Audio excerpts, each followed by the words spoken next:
This is really happening. What's going on, Emily? Hey, Ken.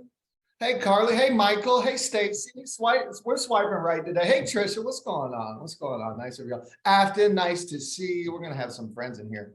All right, Michael. Good to see you. Julia Lopez. I like that. Jim, what's going on? What's going on? What's this remind you of, Lauren? Peloton class. That's right. That's who does it. That's who does it. You're Cody Rigsby shouting us out, getting us ready. I'm about to talk shit about T Swift. That's how Cody does it. Yeah, that's fun. Who's on their 100th ride today? Who's seen Cardinal content before? So happy to have you guys. Alexis, what's going on? We're going to have a lot of friends. Leadberg, son of a gun, used to work here. Brought me my best gift of all time. Rich, guys. Y'all are going to meet him today. This is Rich Briddick. All right, everybody, we're going to get crack-a-lacking because it's 12:01 and we got lots of fun stuff. And the ROI, how do we measure ROI thing if we're 1 minute late, right? We're wasting money, we're wasting time. And this thing's all about that for behavioral health. Pleasure to be with you all. And even more so, pleasure to be with Lauren and Rich. They're absolute geniuses. So quick background on Cardinal, and I'm not going to spend a lot of time on this because we got to get to meat and potatoes type stuff, which is what y'all came to learn about. So we are a performance marketing agency for multi-site PE-backed provider groups. So we started with people like groups like LifeStance 7-8 years ago, and we started with 20 locations, now over 600, and we're still running media and doing great things with them. So wonderful. We have lots of examples of that through our portfolio, not just in behavioral, but physical therapy and home health and all that kind of fun jazz, even some that are slightly healthcare adjacent like vets. So we get to learn lots of different platforms and what works for media planning and tracking in services outside of behavioral. So we're going to bring all of our behavioral knowledge to the front today, but also some fun stuff that we've learned from other healthcare services. So that's great. We've been in business about 14 years, and Lauren and Rich have had the displeasure of working with me for a decade. I don't know why they're still here. I'm honored to be with them. They're way too smart for me. Lauren is our SVP of, I call her our Chief Growth Officer. So if you ever submit a magical inquiry in a Cardinal, don't do it unless you really want to talk, because we're going to text you, we're going to find you. But Lauren handles all that and our PE partnership. Lauren, what's up? Hey, Alex, good to be here. Yeah, what do you say when I just say what's up, right? So Rich, good to see you. Those are actual pictures of his children back there. You sure you want to advertise all that? Your baby's right there to everybody? Okay. Rich has been with me a decade, and he's brilliant. So he runs all of our media analytics, advanced tracking. He knows all of our tech partners. And so today's going to be really fun. Rich, what's up? What's up, Alex? How are we doing? We good? Doing great, man. Yeah, you can't say otherwise. That'd be weird. So team on the call, attendees on the call. This is gonna be fun. I'm gonna leave 10 minutes for Q&A, but I like Q&A throughout it, so that breaks up what we're talking about. And we host events like every damn, it seems like 2 weeks. We're at a conference or hosting a webinar. I found when y'all ask questions throughout, it's a lot more fun. I can ask something that all of y'all are usually thinking. I pick the questions I feel like are going to be really relevant, and breaks up the flow here. So, and I like that. So feel free in the chat thing, and I'll keep an eye on it. I'm the maitre d', I guess, and I'll keep an eye on, and I'll interject your questions as they come up. Don't wait till the end, because that gets weird and then nobody asks and then we just get off. And so don't wait till the end. Don't wait till the end. Today, we're going to talk about really fun stuff. You know, over the last 5 years, the consumerization of healthcare has really taken hold. And we've really tried educating our clients and saying, guys, you got to track ROI. You have to have more modern technology. You have to improve patient access. Your website looks like trash and you're just giving a phone number. And when you call the phone number, call center stinks.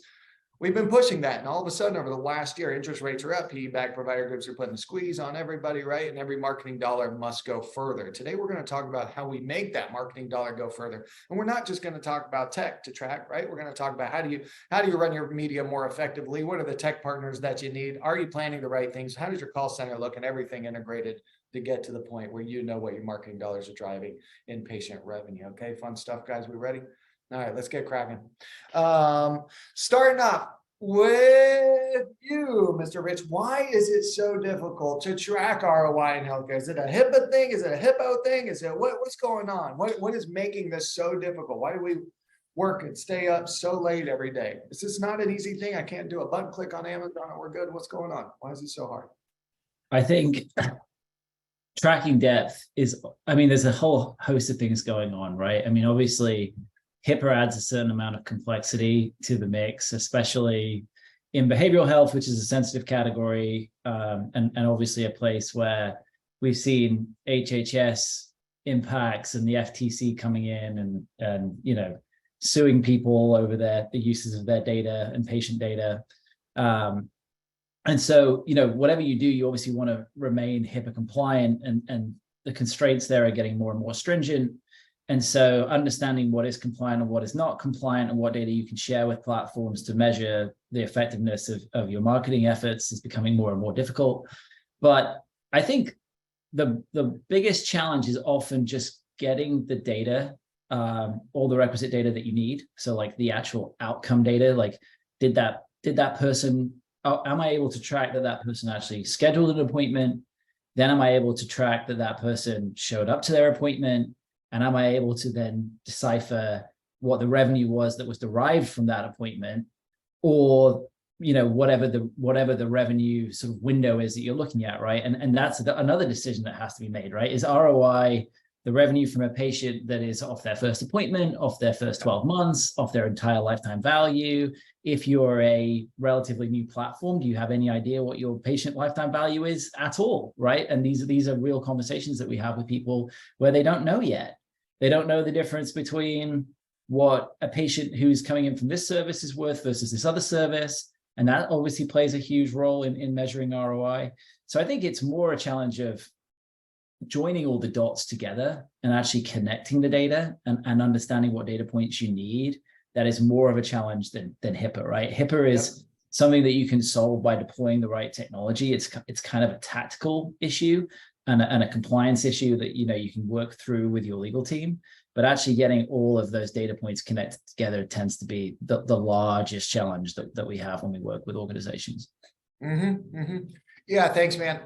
It's connecting and getting set on what the metrics actually are. Nobody seems to know their patient lifetime value, what they're willing to pay for a lead or a patient these days. Lauren, what else do you see you deal with all of the messy brands when they come to us, right? They're doing M&A, they got all of that. How does that additional complexity make this even more difficult? What do you how do you focus your clients when they're coming on board? You say, I know you want ROI, guy, this is messy. Where do you start? Yeah, I mean, you mentioned messy, and Rich talked about technology. Add into that, and you've got an industry slow to adopt technology, and then you've got multiple brands on disparate technologies, and all of a sudden you've got 27 workflows. You're trying to figure out how does this form from this brand compare apples to apples to this brand who's using this online scheduling with this type of call center, right? I mean, it can get really messy really quickly, and you lose track of how am I going to universally across my portfolio of brands understand what it's taking to acquire a patient, because every patient's journey is different. So that that can really throw you for a loop. So what I, typically ask in the first meeting is, are you going to, even if you're not integrating your brand on the front end, are you going to be integrating technologies? Because some brands do, some brands don't. And then it's like one of those trees of like yes, no's to kind of get down to the best path forward. There is no one size fits all. And if they are, that makes it easier and you can recommend. And if they're not, this is a mess and they'll never get there. What do you tell them based on the tree? Yeah, I mean, if the answer is yes on the technology front, right? Like, yes, all of our brands are going to be using centralized call center. Yes, our brands are all moving onto the same EHR. It allows you to Rich's point, then deploy some of those tactical steps to help piece it all together. Not saying that that's easy, but it is more on the tactical side. It's just a matter of making it happen. If the answer is no, then you start to say, what is good enough? Because sometimes the effort to get all 27 of your different sites, tracking and at the same type of outcome, maybe the value of that time invested isn't worth what you learn from it. And maybe you can use something like a front end leading indicator to get you to a good enough place. Yeah, I got you. And why do you think, why is the HHS FTC, why are they picking on us in behavioral? Why are they doing that? Why do you think they started with us? I think obviously the sensitive nature of behavioral health, right? And the fact that I also think that you have a lot of sophisticated advertisers and big budget advertisers in the behavioral health space. A lot of advertisers that have almost like a retail model in terms of marketing direct to consumer, right? They are utilizing the kind of digital marketing techniques that we have seen throughout other industries in direct consumer strategies for a long time. And so you've got huge players like BetterHelp, Talkspace, that are doing these things and are spending millions on social. Whereas if you look at other healthcare verticals, oftentimes spend is much smaller. It's much more concentrated at the bottom of the funnel on search. There's a lot less audience targeting that's typically happening. There's probably less remarketing that's happening. And so I think behavioral health is more high profile because of the type of treatment that it is. It's more visible because so many people leverage behavioral health. So many people, so much of the public utilize that service, and because these companies spend big. So it's definitely much more under the spotlight than, say, like a niche plastic surgeon or, some kind of more specialist treatment. People are not, the FTC is not going to be looking at that in anywhere near the same level of scrutiny. And talking about tracking and looking at it, Lauren, real quick, what are the things we now know you cannot do? We'll go at that, and then we're going to get right into the ROI discussion. Real quick for our listeners, what are the quick things? Let's get them up to speed on the things we cannot do. Something just changed in New York last week too. What are the parameters there, real quick? Yeah, the New York thing is, I'll get to that. I think the number one thing, do not take your PII, a name, a phone number, an email address, and upload it into a platform. If you come from CPG, retail, just about any other background, you tend to come in as a marketer and say, I know all the right things to do, uploading your list to Meta, trying to build lookalikes. You think I'm not specifically targeting them, so it's okay, but it's not okay to give that data to the platforms, and they do not sign BAAs with you. You cannot give them that information, even if you're not using it to target those specific individuals. Cannot happen. So stop it right now. Some would venture to say even use of those pixels on your site is becoming a gray area. So it's something to consult your compliance and legal teams on. But the New York change is, there's just a large question around what is PII? Is my device ID PII? Is where I go in the real world? Is me stepping foot inside of a healthcare facility and that information being known? Is that PII, right? Is that enough to say I know about this person, their health condition, what they're doing with their healthcare, that it's not usable anymore? And states like New York have determined yes. So if you are geofencing a competitor's dermatology clinic and you're saying when that person physically goes to that clinic, I'm adding them into my targeting pool, and once they leave, I'm going to send them all my ads. In certain states now, that their physical presence in that location is PII. You cannot use it. So it's evolving what is going to be considered PII, and it's important to stay up to date on those things, make sure we're not violating them for our clients. The piece that I'd add to that too is a lot of these ad platforms or just analytics platforms as well, because they're not healthcare specific, most of them, they are taking a very hands-off approach, which is, I'm not going to, you can potentially use my tool in a HIPAA compliant way, but my tool can also be leveraged in a non-HIPAA compliant way. And I'm not taking any responsibility for how you use my tool, right? So these platforms are oftentimes not safeguarding any kind of breach of HIPAA compliancy. It is completely on your marketing teams to ensure, and obviously your legal and compliance teams, to ensure that these platforms, these tools are being used in the correct way. Yeah, that's fun. Extra tips, not even about ROI. I love it. And guys, GA4 is happening. What's the deadline? July 1st. Okay. I hope y'all got your migrations going. If not, you need to talk to somebody. All right, let's get cracking. What, Rich? Who should they? I was going to say, but again, remember, GA4 that will not sign a BAA. So if that is a serious concern for you guys, you should think about things like Heap, Mixed Panel, Amplitude, these technologies that could replace GA4, but will sign a BAA with you if you're on the right pricing tier. Okay.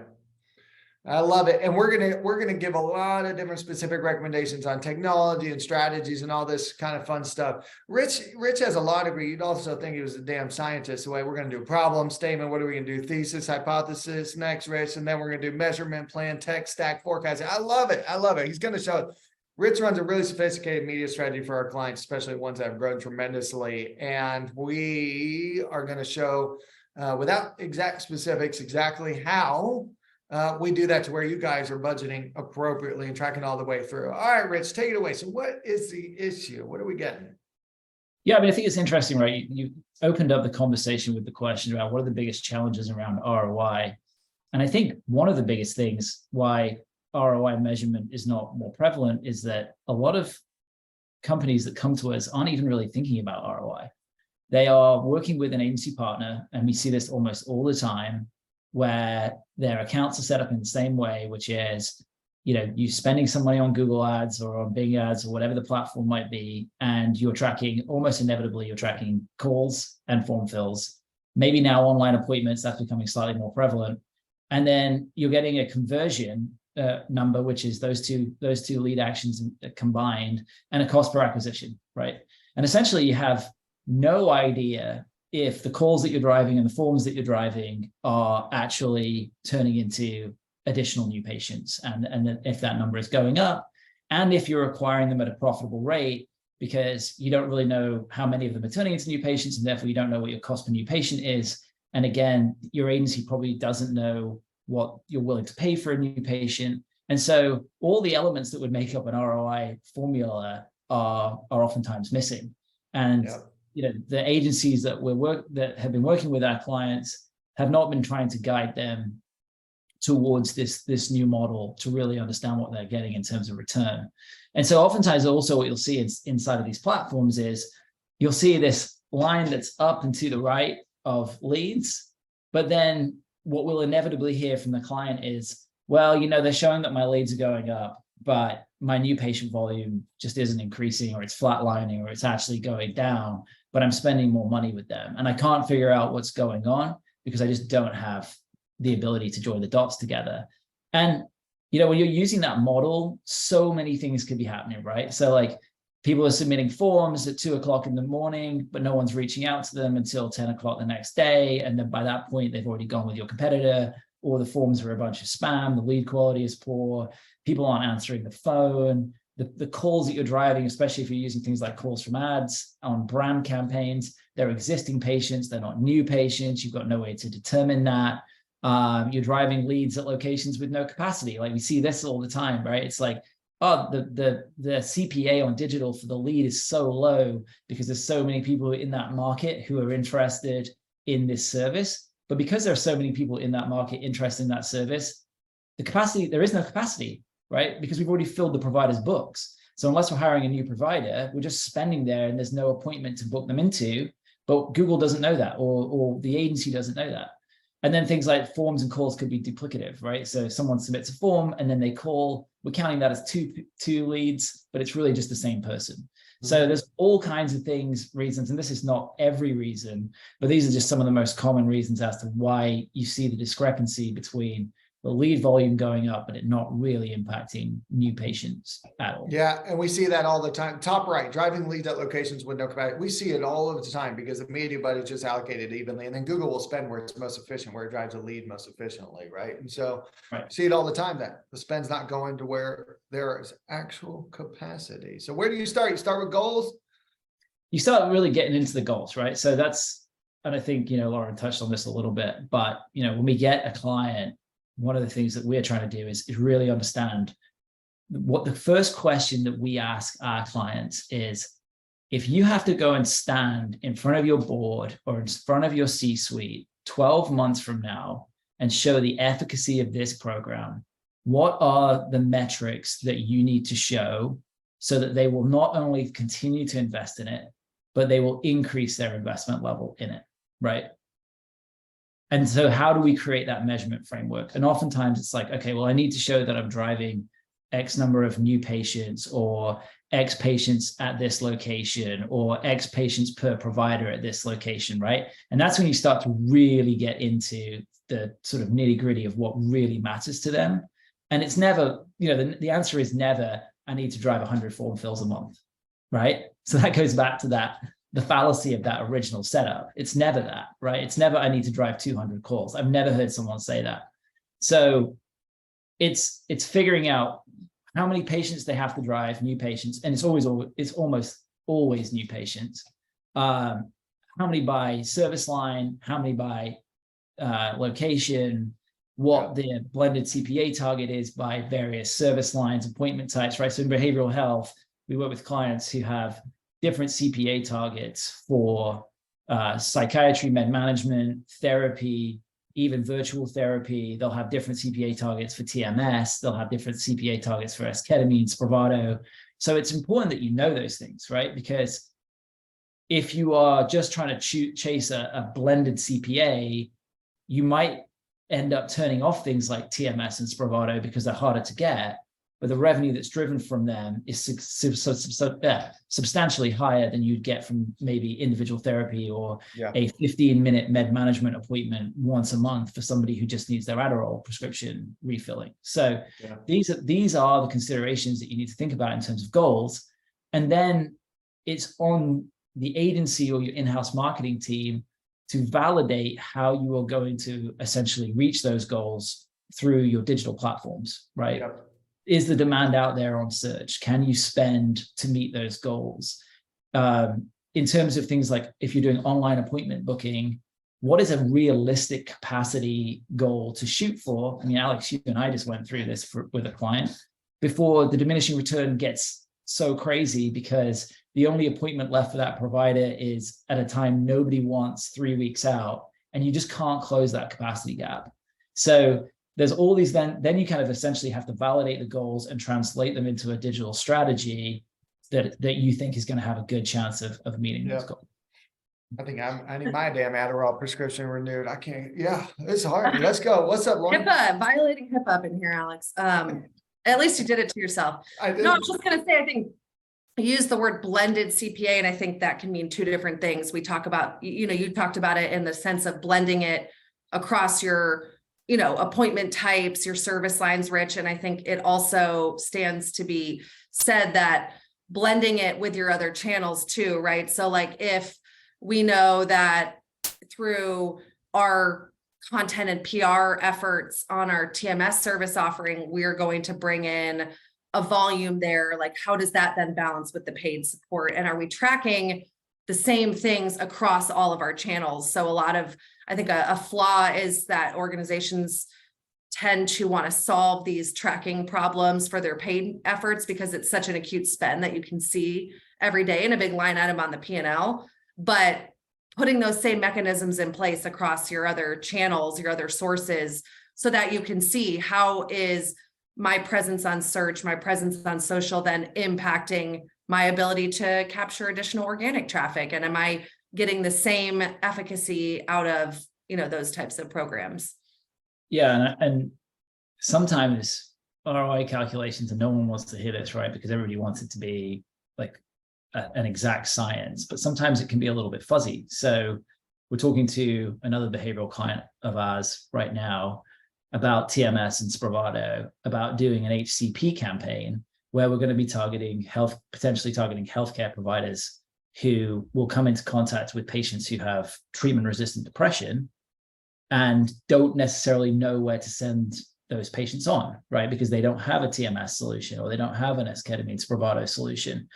And so how do you track the ROI of that effort, right? Like, you could do a patient referral form on the website, but it's highly possible that maybe a doctor will just verbally refer a patient to that provider.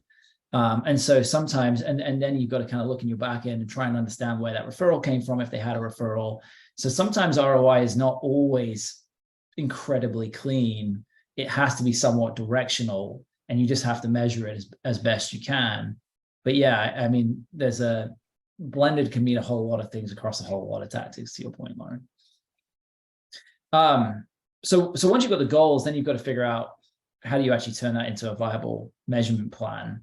And that kind of gets into sort of the blended CPA and stuff. But then thinking about what are you actually tracking, right? Again, if you're saying, I need to drive 50 new patient appointments at this location, and you're only tracking form fills and phone calls, do you actually have a way to understand how many form fills and phone calls you need to drive to actually drive those 50 new patient appointments? Or do you need to sort of assess some of the gaps in your current setup and say, actually there's some technology solutions here that would help us better leverage and understand these things, having things like a lead outcome platform. So these are tools that started out really as call tracking platforms, right? Like more advanced call tracking platforms that listen to calls using automation and natural language processing and AI, and then will determine the outcome of that call, right? And they're listening for specific signals, and they're taking in the whole context of the call. It's not keyword spotting, because that's incredibly flawed. And then they're determining if a new patient appointment was booked or not booked based on what was said and by who, and how that meets the rules in their model. But what's great about some of these platforms is they don't just do that with phone calls. They also do that with form submissions. So if you're still reliant on patients submitting forms or prospects submitting forms to try and book an appointment or request an appointment time, those forms can then feed into this system. And then when one of your practice operatives calls that person back, that will be the outcome of that call that originated from that form will be tracked. So you'll know we got 100 forms last month, 50 of them when they were called back turned into new patient appointments. So you'll be able to track actual outcomes across all of your lead engagement types. Obviously, if you switch to an online booking system, that if you pick a good one that allows you to do some tracking setup and tagging that's embedded into the site and doesn't exist on an iframe on a separate site, you can also see, you can get visibility into how many bookings are happening through those online booking systems, and that obviously allows you to then tie back how many bookings you drove as opposed to how many leads. So by standing up like a lead outcome platform and an online booking system or an online booking system, you're going from form and call leads to actual new patient booked appointments, both online and over the phone. And then, deploying a CDP is another way to then enhance that even further by not only being HIPAA compliant, because certain CDPs like FreshPaint, Segment, RudderStack will sign BAAs with you.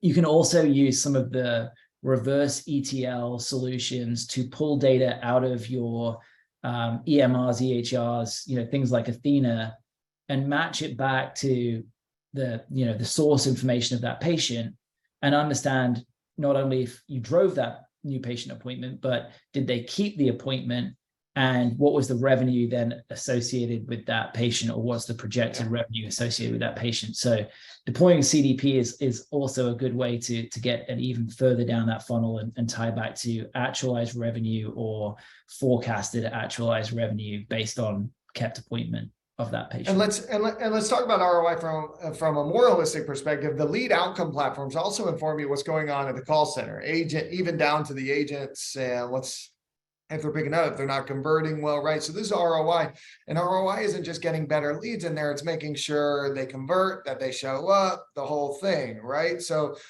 specifically, what lead outcome platforms do you recommend? I want to talk about the online booking platforms that you really like. You mentioned CDP. Lead outcome platforms, what's working really well, healthcare specific, HIPAA compliant? Yeah, I mean, we work with a couple of lead outcome platforms. Line is one, and Callbox is another. If you sort of criteria on which one we recommend to you, if you are sort of calls and online bookings, you can kind of go with either or. If you utilize form submissions, then we would recommend you go with Line, because Line has the capability to track forms and the outcomes of forms, which Callbox currently does not have. So Line is a more complete solution if you're using form submissions to drive patient appointments. In terms of online booking tools, we've worked with a few of those as well. And actually, I'll let Lauren chime in with some of the ones that she likes, because she's a lot more involved in website builds and some of the scoping for those things. But on our side, we've worked with Next Health and a few others that allow you to track through using Google Tag Manager. We would recommend staying away from things like ZocDoc, because that's a walled garden. Once the patient goes off onto the ZocDoc property, I mean, it's great because it's out of the box and easy to set up, but once they're on the ZocDoc property, we can't track anything, right? So we would prefer a client to have their own embedded solution where it's not in an iframe and we can actually track through. And Lauren, I know you've worked with a couple others as well that fit that criteria, so I'll let you chime in on that. Yeah, I mean, I'll toss out another name, and it's one that we're just starting to work with, but the process so far has been really great. And I think the key here, to your point, is we need the front end user experience is obviously the most critical, right? The patient must have a smooth experience. That's why we're doing this. But if you're an organization that cares about ROI, as you all should be, you cannot trade off that front end experience for this, lack of visibility into your own data or ownership of your own data. Usually the solutions that are the easiest to stand up, like out of the box, plug in, one or two things, your trade-off there is that you're not going to, get the ability to see all the way through. That organization's probably going to keep your data. So Geode Health, YOSI, is an organization that's it's a newer company. They're extremely open source, everything's custom, and you can kind of track all the way through. We haven't fully deployed it yet, but from what I've seen so far, it's been a positive experience. I think at the end of the day, the key is, striking that balance between, can I get enough data, or can I at least pass the data in that I need? Like, is there a custom field to house, my hashed information, so that I could look at it in an offline capacity, right? Even if it's not like a perfect closed loop integrated solution, you've got to at least have that ability. The patient record must contain some sort of hashed ID, likely in the future from a CDP, like another third layer of privacy. Lauren, we got a question from Carly coming in on the Q&A. Does the lead outcome platform track an appointment was kept? Does it report no-shows? Do these things do that? No. Yeah, no. I mean, that is your EHR, your patient management, whatever you're using is always where that is going to occur. Yeah. But if that ID that I mentioned lives alongside that patient record, that is how we take, ID 1, 2, 3, 4, 5, 6, 7, and know if that appointment was kept and if they showed up. And everything else that happens in between, I don't need to know. I don't need to know who you are, what you're doing. I don't need to know any of that. I just want to know if the dollar that I spent on ID 1, 2, 3, 4, 5, 6, 7 was worth it. It's worth it. We have a ABA client that is using Line, and they are taking the Line ID for each lead, right? Because Line works on a lead basis, not a call or a form basis. So for each new patient lead, they're taking the Line ID and they're inputting it into their CRM system. And so that when the outcome happens in their CRM, they can tie back all of that front end information with the Line ID. So that's how they're joining everything together and closing the loop. Yeah, and at the end of the day, guys, what you've heard, and we're going to keep going in just a second, what you heard is this is not just a marketing activity. You have to get finance and ops on board with you, because this is going to impact everything. You're going to find out things that ops isn't picking up on, that finance needs to know about. So this is all in. So when you're getting pressure from your C-level, say, guys, we need to pull everybody together. This is the ROI not being high enough in the marketing campaigns and activations isn't just a marketing issue. This could be operations. This could be a lot of different things. Let's keep rolling. So we're talking tech stack here. What do we go then? I love how we used a dermatology example for behavioral. That's fun. I use this because this is a demo account, and so it is nobody's data for the protection of our clients. Yeah, I mean, I think this kind of gives you a sense, and Alex, you touched on it earlier, right? Having the right technology not only allows you to track these outcomes. So like this chart on the left shows new patients, leads, and booked appointments through Line. So through form submissions and calls, and the conversion rate here, right? So, this week, this bar, you see 106 new patient leads called. So that's people who are like, yes, I want a dermatology appointment. 64 of those 106, so 60% actually were turned into booked appointments. So again, it allows you as an organization to understand how good the lead quality is. You can understand how effective your call center operatives are at converting someone into an appointment. Are they saying the right things? There's other data in here, which I don't show in this deck, where you can see the reasons why a new lead did not move forward and make an appointment, right? So either they don't have the insurance, or it's a scheduling issue, or there was procrastination, or, there's all kinds of things, right? Medicaid. So again, this data is incredibly useful for you to understand if you have an issue with the call center, an operational issue, if you have a marketing issue because you're driving the wrong traffic, you're driving the wrong leads. And so it can be more powerful than just doing the ROI calculation on the back end. I think this chart to the right is key to your ROI calculation, because you can actually set up your call tree, your form submissions, and your online appointment submissions to track the types of appointments that people are booking, right? And again, it goes back to that notion of, if body contouring is worth twice as much as injectables, you need to track that data, right? You need to get that information so that you can feed that back into your ROI model. And how are we, and Yoshi asked a good question. It's line with two eyes. Yoshi asked a question. Guys, go to the Q&A and ask him, and I'll type some, but it's line with two, line. Okay. And how do you get this data from your clients? Is this a marketer? Is this agents? Are we feeding capacity? Are we feeding what these things are worth? How are we getting this data? It sounds easy. It's not. Yeah. So, I mean, obviously you've got to know what lifetime value, first of all, you've got to decide what your revenue model is, right? Is it lifetime value? Is it first 12 months? Is it first appointment? Then you've got to know what the average values are for each service type, right? That's got to come from the client, right? That's not necessarily coming from us. I mean, we could give you guys some examples of what we've seen from other like clients, but I think it's better if it comes from you guys. Yeah. And then in terms of getting it set up, actually, this is stuff that we can handle, in conjunction with you on the front end, right? So for calls and stuff, it's just about altering your IVR so that the patient is selecting the type of appointment, the service that they're interested in as part of their IVR experience. For the form, it's selecting a drop down. And for the online appointment, again, it's based on a selection and just making sure you're tagging the right things. So it's easier to get to this than you would think once you understand what those values are. And then I think the other advantage of going this route instead of an offline pass back is this route is absolutely real time, and it's incredibly reliable because it's pixel based or it's integration based, as opposed to I can't say pixel anymore. Yeah. Some of it's pixel based, some of it's integration based, and it's much more reliable than potentially an offline conversion file getting sent maybe once a week with some values in it, right? It's much more real time. And that's the name of the game with algorithms now, right? Is you got to get that data in there early and often so that Google can make the right decisions based on, the most complete data possible. Lauren, Tracy's asking, measuring ROI often focuses on new patient volume. How do you track existing patients rebooking and long-term value?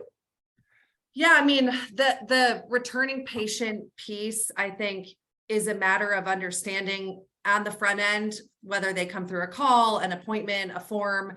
You got to have two paths pretty much right off the bat. Rich mentioned that you need to pass this information in early and often. Like new versus returning is pretty much the first question, right? First question on your IVR, it's the first field on your form. Have you been with us before?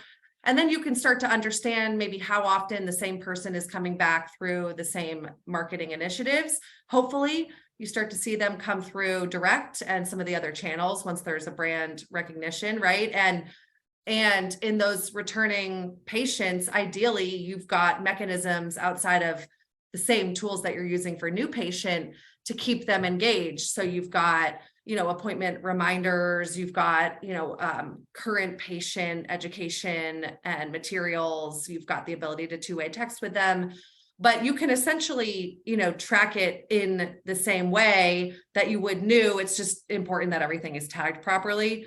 I would say, in terms, Rich said, however you choose to do it, the first appointment value may be the step one, and it may be an evolution. But if you really want to get into this, share of care, share of wallet, and you want to understand, how do I drive a new patient that stays a patient, eventually getting to a point where you build a lifetime model or lifetime value model off of a longer period of time is really important as well in your service lines, in the ways that people find you. How do I keep a patient longer? Is it because they came to me from a healthcare provider referral, and those are always the ones that stay longer? Is it, is it because they always come in on, a therapy type of appointment, and then I know through talk therapy, I can, refer them into our med management program and then maybe into other service lines. So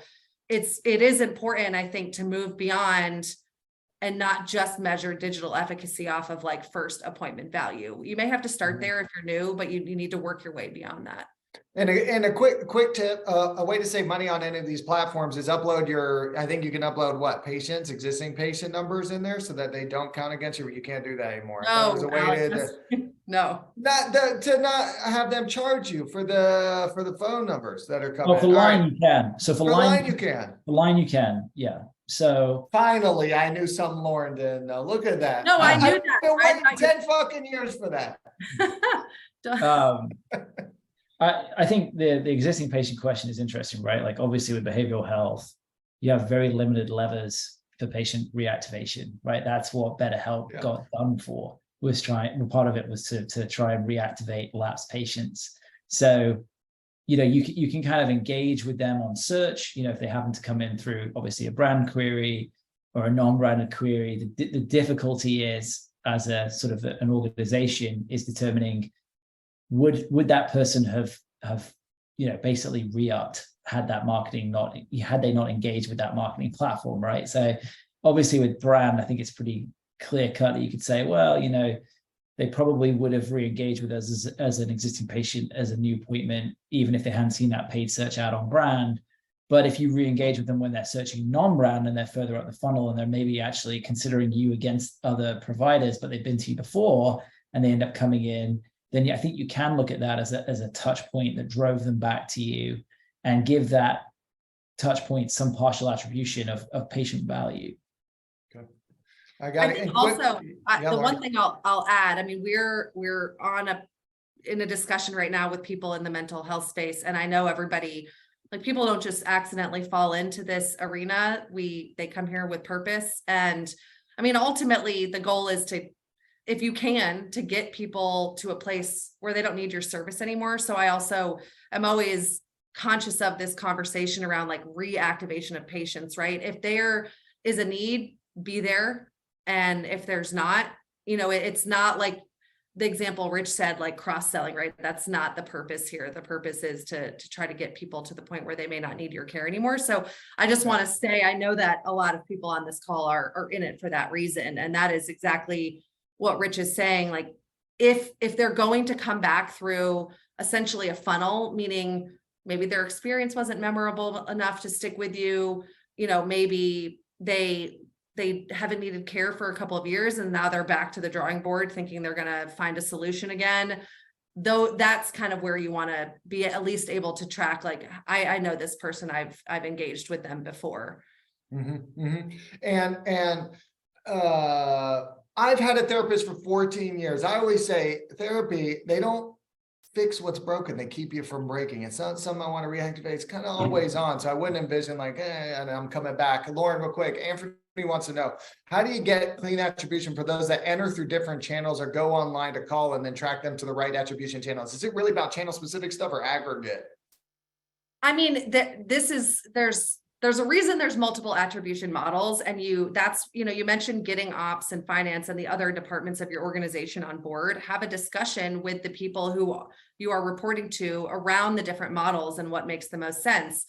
There is, the easiest trap to fall into is last click, and you're just looking at, did my paid search effort, work in this one interaction? Was this dollar, did it have the specific outcome? And as you move up the funnel, the answer is going to be no, because it's not, the last thing that they're going to do before they engage. So if your model, you need to have more of an understanding of this is the total spend and the total effort. That's what I mentioned earlier, blending can look like the sum of my investments and the sum of the outcome of it. And seeing that grow over time, even though it may not be a perfect science as to I know every dollar's exact outcome.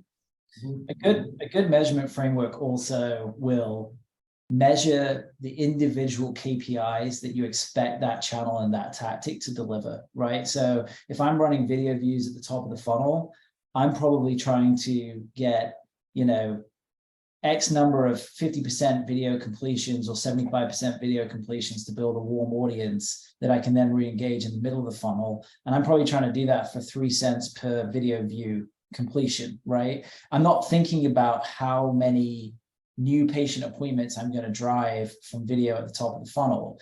What I probably am thinking about, though, is if I create an exposed audience versus a non-exposed audience, is my exposed audience that I've nurtured at the top of the funnel converting patients at the bottom of the funnel at a more efficient rate than my cold non-exposed audience is? And is the offset of those two numbers worth me investing in the top of the funnel, right? So if I'm spending $10,000 at the top of the funnel, am I getting my patients more than $10,000 cheaper at the bottom of the funnel? In which case it's totally worth it for me to invest in the top of the funnel, right?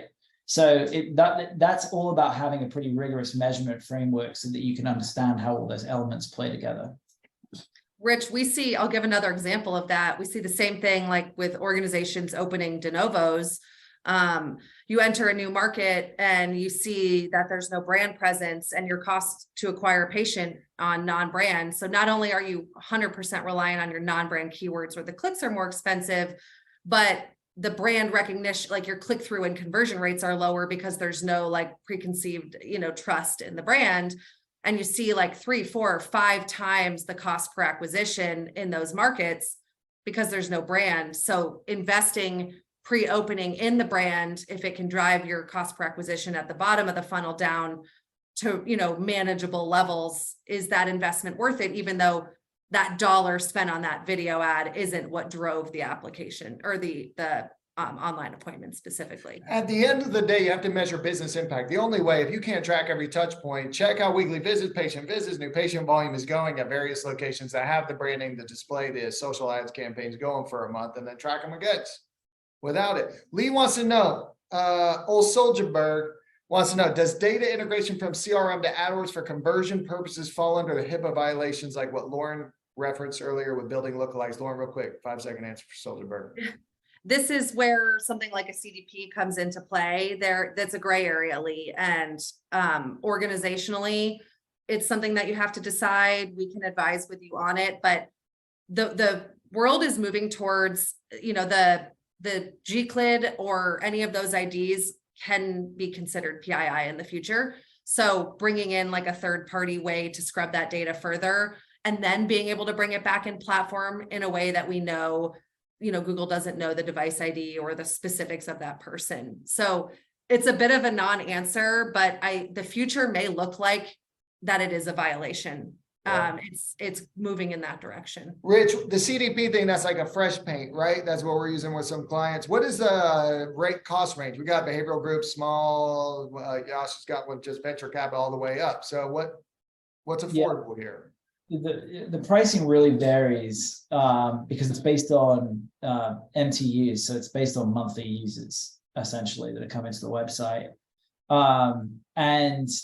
But invariably, because these tech companies are not stupid, the HIPAA, the BAA stuff is always reserved for the top tier, right? So you cannot, because they have different pricing tiers, you can never get the HIPAA stuff unless you're on the enterprise level tier, right? Because they understand that they've kind of got you over a barrel with that stuff. Yeah. I think I've seen pricing kind of range from $20,000 a year to well into the hundreds, thousands of dollars a year, depending on the size of the organization. I think for most sort of mid-level organizations, you're probably talking $20,000 to $30,000 a year in an investment. But you've got to, you kind of got to offset that against what would a lawsuit from FTC look like, or what would be the revenue implication of having to pause all digital when we know that 82% of healthcare journeys start on Google online. Like, is that feasible, right? So, these costs may seem steep, but you've got to compare it to what the other costs could be if you don't do it. I love it. I love it. This is going off track and I wasn't allowed to do this, but I'm going to do it anyway. So we talked about a lot of measurement frameworks and the tech stack that goes along with it. Lauren, what drives the best ROI? What mix of market? Let's talk small group and then we're going to talk big group. Where do you suggest they run their marketing distribution percentage wise? We're supposed to do it, but enough with the tech. Yeah, I was going to say that's a loaded question. Let's do because marketing.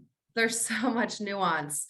I think the demand where you're opening, and I'm sure everyone had, you've probably selected your markets strategically. So you've probably done some research. You understand maybe it's underserved, it's rural, the access is poor, or there's just a more demand there than the current, base of providers can fill. So if you've selected your markets for that reason, then likely there is demand to be captured. So things like, a strong user experience, listings, getting your local listings stood up, some search to capture the demand of the really high intent terms, people looking specifically for a therapist near me, ABA therapist near me, a treatment program near me, whatever kind of sub-vertical of behavioral health you may be in. That can, and I think Yash asked this question, if you're in those early days, sometimes it is a matter of standing up what you know to be some of the best practices, even if the tracking mechanisms aren't perfect, and then starting to put those in place once you have some of the programs running. I don't think you have to have them fully closed loop to start the programs.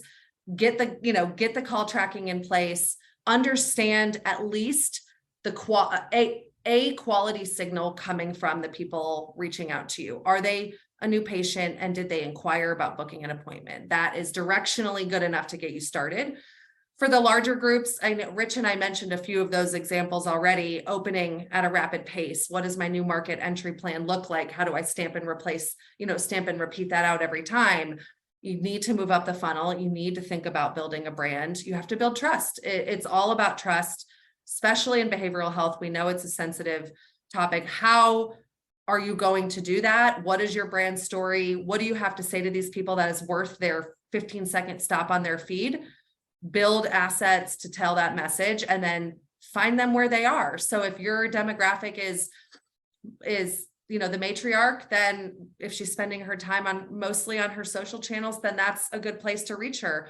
If your demographic is a young male and maybe he's in his apps and on his finance blogs and there is no right or wrong answer. It's your audience. Where do they spend their time? What are their frictions and barriers? How are you going to say the things that break those down? I love it. I love it. I love it. And Rich, any final thoughts that we didn't discuss on ROI measuring framework? It really starts with what? The media planning, doing the forecasting by capacity, having the right tech to stand up, making sure that you can track people, not just when they become leads, but all the way through operations. Anything else we miss that should be noted? Something that really irks you with a client that we haven't mentioned that is going to be a roadblock people encounter when they go down this path? No, I mean, I think that's sort of the summation of it. I mean, I would say I saw a couple of questions come in about sort of like, how do you get started? Is kind of like back of the napkin math good enough? I would say, don't sell yourself short on getting these foundations in place, right? Oftentimes technology, I know I mentioned CDP, which is expensive, but some of these tracking solutions can be set up for, hundreds of dollars, not thousands, right? And if you want to understand, because everything is so dominated by AI nowadays, Google Ads, social platform advertising, programmatic display, programmatic video, if you can't truly measure what you're driving, you're really just kind of taking a punt. And it's, again, you're up against incredibly sophisticated competitors in the behavioral health space, especially if you are online therapy, that kind of more mainstream behavioral health. Even if you're not, ZocDoc is there. I mean, even if you're not, they're showing up in search, they're bidding. Yeah, they're huge. And so you have to have the right technology in place to adequately measure and ensure that you're not wasting dollars is the bottom line. And what I would recommend to anybody is if you've got a budget of like, let's say you've got, a $20,000 a month budget that you want to spend on digital media, and you've got no more budget, but you don't have the right tracking in place, consider carving out a certain percentage of that budget every month and investing in the tracking first, because your dollars will do more. Yeah. If you've got $17,000 a month you're spending on paid media and you've invested $3,000 a month tracking the right thing. Believe me, done it, we've tried We it. see it all the time. We see it all the time. And the front end metrics will look good. Clicks, leads. Hey, we're driving lots of leads. And like, we don't feel the impact. It's because you don't have the right tracking. We're sending the wrong kinds of leads. It's existing patients, whatever it is. Julie asks, is your team going to be at AC? What conferences are we going to be at? We usually go to healthcare private equity conferences. We are speaking at the Invest conference in Chicago in October. It's a big behavioral group with healthcare and private equity, or behavioral and private equity merged. Guys, if you want to get in contact, obviously Laura and Rich have been around the behavioral block quite a bit. Cardinal specializes in it. It's 30% of our business. If you want to know more, go to the Cardinal site, submit a form. If you can't remember our names, go to LinkedIn and type them in there. Laura and Rich asked specifically, but go to the Cardinal site. Type in behavioral health marketing agency. We should show up number one, or I probably wouldn't use that SEO company for your group. So, but if you have questions, go there and Rich and Lauren will ask them. We're at a lot of conferences, host our own webinars. This has been fun. Thank you. If you have any remaining questions, get them in now or feel free to submit later. Lauren, any final thoughts? We're good?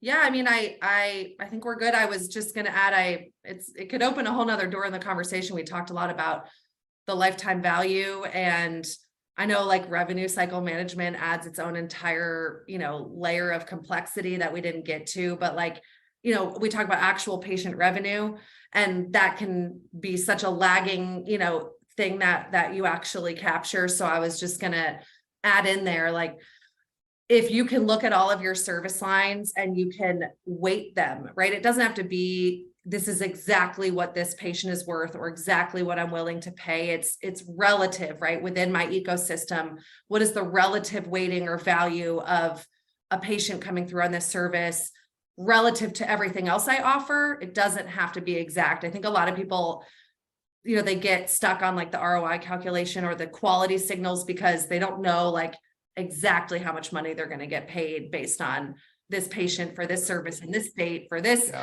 payer, right? It doesn't have to be exact. And I think the reason why companies don't know is because they're trying to build this perfect model and they just don't have the inputs. Directional is good enough. Directional is good enough in a lot of these instances. And you got to give your marketing agency some framework and some goals, benchmarks to go after. What is worth, what's patient lifetime value? A lot of our clients don't know. We're asking, go back, figure it out. So what's a lead going to be worth? What's a quality booking to be worth? You guys got to know your numbers if you want a good agency partner to be able to help you. And then it's our target to go after it. Rich, any final thoughts? Yeah, I would echo that sentiment of don't let great be the enemy of good, or perfect be the enemy of great. I think the other thing too is understand that getting an ROI, measuring ROI and putting these things in place is not the end game, right? It's the beginning, right? It's sort of the end of the beginning. And then you can start actually doing the real work. You can start making the real changes that are actually going to drive improvement in the system for the KPIs that truly you care about and that drive the flywheel. Yep. So it's not like, oh, I'm going to get this ROI stuff in place and the hard work is done. Let's go, we're good. It's, I get the ROI stuff in place and now I can really see what's wrong, what's not working, what parts of my media plan I need to reevaluate. If this landing page is terrible and not helping me out, if my booking flow sucks and I need to deploy a wizard instead of a self-selection process.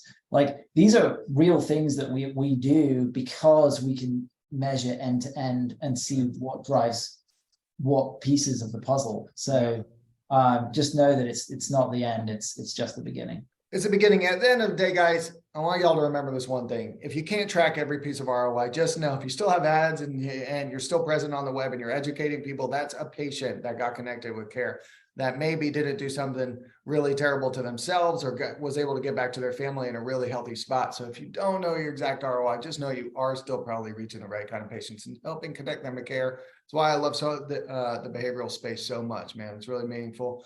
If y'all need anything, please go to Cardinal, reach out, and we will answer your questions directly. We had a blast. Behavioral is where our heart's at. So this was fun. I appreciate you guys asking questions, being so important. And Rich, I learn from you every time. Thanks for still being with us. Slow-mo like me. I'll talk to y'all later. Thanks, everybody. Bye, guys.